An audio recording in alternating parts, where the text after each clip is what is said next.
സ്വാഗതം പറഞ്ഞ joint secretary Shri ചന്ദ്രഗോപാൽ, വേദിയിലുള്ള നമ്മുടെ ബഹുമാന്യനായിട്ടുള്ള കേരള സ്റ്റേറ്റ് ലൈബ്രറി കൗൺസിലിന്റെ കേരളത്തിന്റെ ഒരു ഗതകാല ചരിത്രം നമ്മളാരും അധികം ഓർക്കാൻ ഇഷ്ടപ്പെടാത്ത, ഒരുപക്ഷെ ഇവിടെ ഇരിക്കുന്ന തലമുറകളിൽപ്പെട്ടവരാരും അനുഭവിച്ചിരിക്കാൻ ഇടയില്ലാത്ത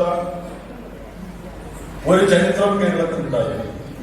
ചരിത്രത്തിന്റെ ആ കാലഘട്ടത്തെ, കേരള ചരിത്രത്തിന്റെ ആ കാലഘട്ടത്തെ ഇരുണ്ട കാലം എന്ന് നമ്മൾ വിളിച്ചിരുന്നു.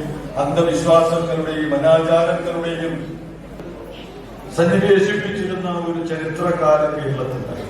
അവിടെ നിന്നാണ് ഈ ആധുനിക കേരളം പിറവിയെടുത്തത് എന്ന കാര്യം നമ്മൾ അറിയേണ്ടതായി. നവോത്ഥാനത്തിന്റെ നാൾവഴികൾ, പിന്നീട് ദേശീയ പ്രസ്ഥാനത്തിന്റെ നാൾവഴികൾ, പിന്നെ പുരോഗതിയും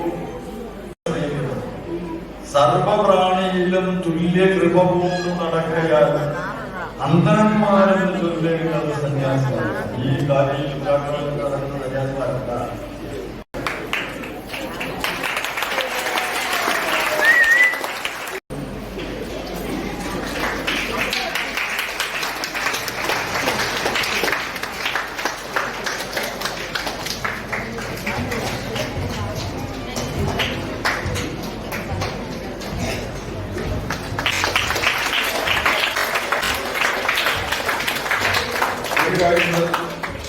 നാലാം തീയതി മുതൽ 7-ാം തീയതി വരെ സ്കൂൾ കലോത്സവം നമ്മുടെ തിരുവനന്തപുരം വേദിയാവുകയാണ്.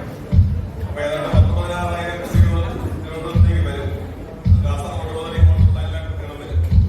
അപ്പൊ അവരുടെ താമസം നമ്മുടെ സ്കൂളുകളിലാണ് അറേഞ്ച് ചെയ്തിരിക്കുന്നത്.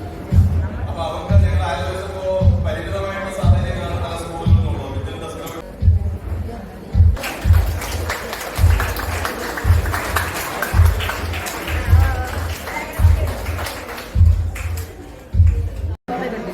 നമ്മുടെ നാടിന്റെ തന്നെ ഉതകുന്ന തരത്തിലുള്ള ഒട്ടനവധി സാമൂഹിക ക്ഷേമ പ്രവർത്തനങ്ങൾക്ക് നേതൃത്വം കൊടുക്കാനും ഈ ഗ്രന്ഥശാലയുടെ ഭാരവാഹികൾക്ക് കഴിയുന്നു എന്നുള്ളത് ശരിയായ കാര്യം.